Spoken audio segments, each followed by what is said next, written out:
Halo teman-teman semua, kita berjumpa lagi ya.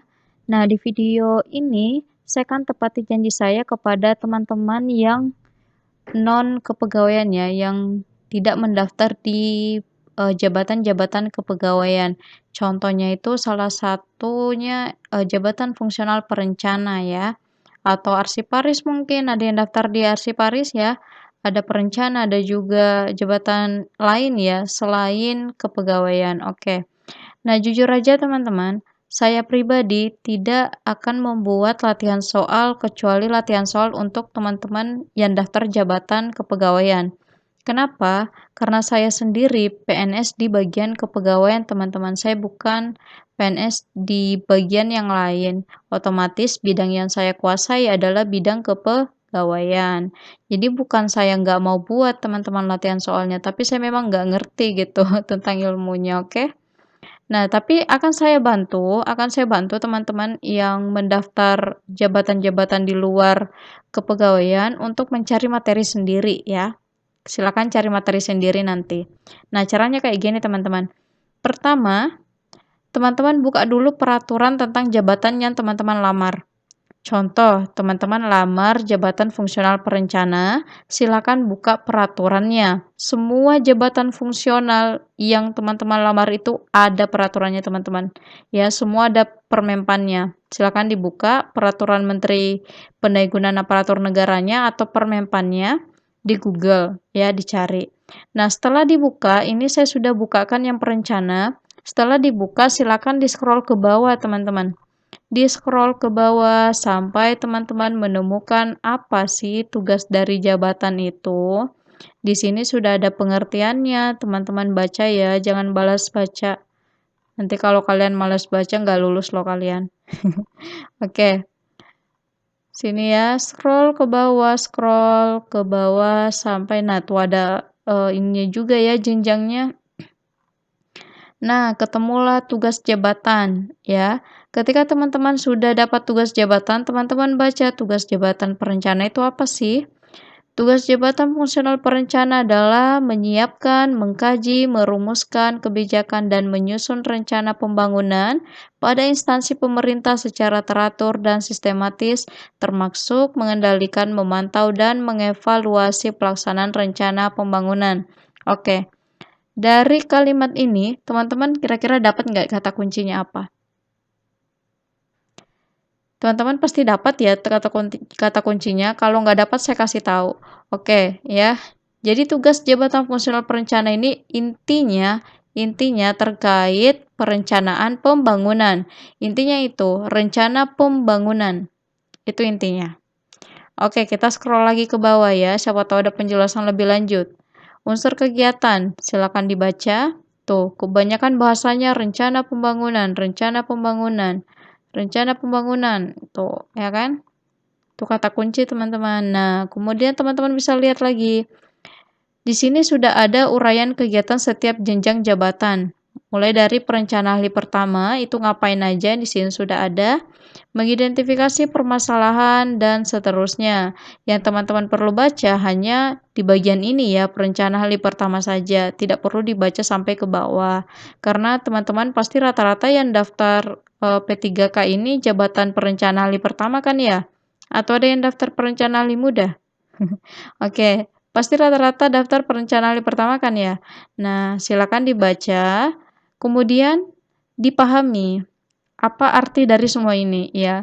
Contoh, mengidentifikasi permasalahan, merumuskan permasalahan, inventarisasi dan identifikasi data sekunder, inventarisasi dan identifikasi data primer, mengelola data dan informasi, dan seterusnya. Sebenarnya teman-teman dituntut untuk memahami tugas-tugas teman-teman semua nantinya. Nah, apa sih maksud dari contoh ya, apa sih maksud dari data sekunder itu? Apa sih maksud dari data primer itu? Nah, sebenarnya teman-teman dituntut untuk memahami itu semua. Nah, tapi kalau teman-teman masih kebingungan, sama seperti saya pribadi tuh agak-agak bingung ya, ini maksudnya apa? Karena ini memang saya tidak pernah bekerja di lingkup ini, teman-teman. Jadi untuk perencanaan itu ya, yang saya tahu itu minim sekali, karena saya itu memang pernah beberapa kali ikut ya dalam rapat terkait ini, cuma saya nggak terlalu paham. Pokoknya saya itu hanya fokus ke kepegawaian, teman-teman. Misal ya, terkait perencana ya, misal kayak, RPJMD, Renstra, nah itu semua perencanaan tuh, teman-teman, ya. LKJIP, kayak gitu-gitulah pokoknya ya. Nah, oke. Karena kita kembali lagi ke sini ya. Kita lihat di sini masih umum banget nih, ya, masih umum banget. Oke, nggak apa-apa. Setidaknya kita nemu satu kata kunci yaitu rencana pembangunan. Sekarang, kalau kita sudah nemu kayak gitu ya, kalau teman-teman sudah menemukan kata kuncinya, silakan dibuka Google. Seperti biasa, kita tanya-tanya Google. Kita cari rencana pembangunan. Oh, langsung muncul. Pembangunan jangka panjang nasional. Oke. Kita klik. Nah, ada RPJP. Nah, yang kayak gini teman-teman. Silakan dibaca ya. Nah, jadi yang perlu teman-teman pahami apa sih rencana pembangunan itu? Ternyata ada yang namanya RPJN. Kepanjangan dari RPJN itu adalah Rencana Pembangunan Jangka Panjang Nasional. Nah, yang kayak gini yang teman-teman harus tahu. Apa sih yang dimaksud jangka panjang nasional? Nah, dibaca teman-teman kayak gitu. Seperti itu teman-teman cara mencari materi ya. Jadi materi itu bukan hanya dari peraturan sebenarnya. Bisa dari artikel, bisa dari buku, bisa dari kadang makalah ataupun jurnal penelitian. Ya bebas ya teman-teman materi itu. Nah, kita cari lagi ya. Coba cari lagi perencanaan atau kita ketik peraturan perencanaan pembangunan.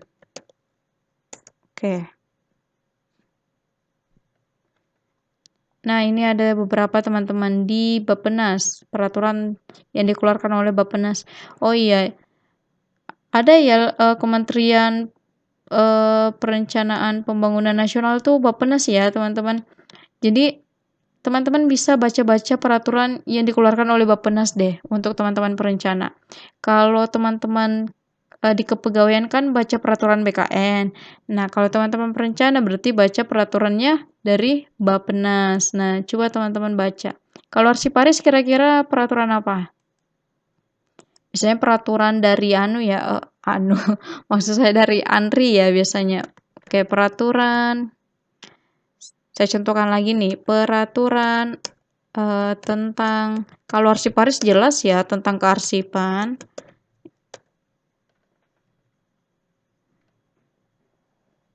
Nah, tuh ada ya ada peraturan pemerintahnya ternyata teman-teman. Tuh tentang kearsipan dibaca gitu. Peraturan ANRI. Nah, tentang pengelolaan arsip. Nah, kayak gitu teman-teman cara cari materi ya. Sebenarnya kalian semua bisa kok cari materi. Nah, ini tentang perencanaan tadi ya.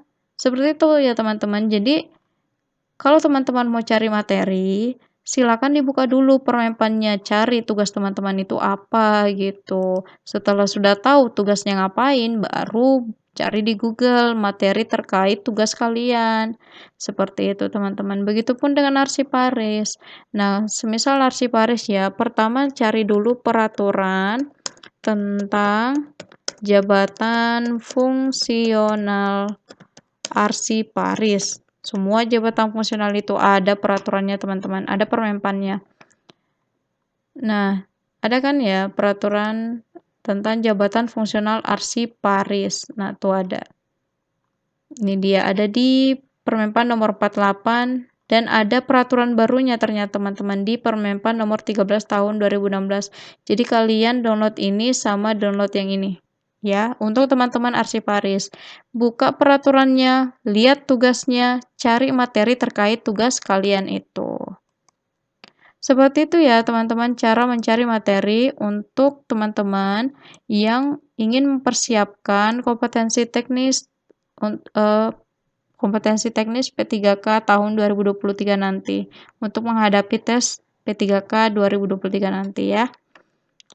Jadi mohon maaf ya teman-teman, saya tidak bisa buatkan latihan soalnya karena saya sebenarnya nggak paham gitu perencana ngapain aja. Kalau kearsipan saya beberapa kali juga sih terlibat kearsipan, tapi saya tetap tidak menguasai bidang itu, teman-teman.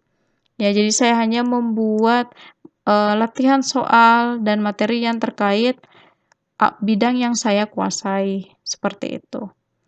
Oke teman-teman, semoga ini bermanfaat ya. Jika memang ada sesuatu yang teman-teman tidak pahami, silakan ditanyakan, saya akan usahakan bantu, ya sebisa saya. Semoga teman-teman pokoknya lulus semua P3K ya. Kalau semisal nggak lolos, tenang aja. Mudah-mudahan teman-teman masih bisa ikut tes CPNS ya. Rezeki itu nggak akan ketukar kok teman-teman ya. Insya Allah semuanya lolos gitu. Amin ya. Oke teman-teman, mungkin itu ya yang bisa saya sampaikan. Semoga bermanfaat. Sampai jumpa di video yang lain.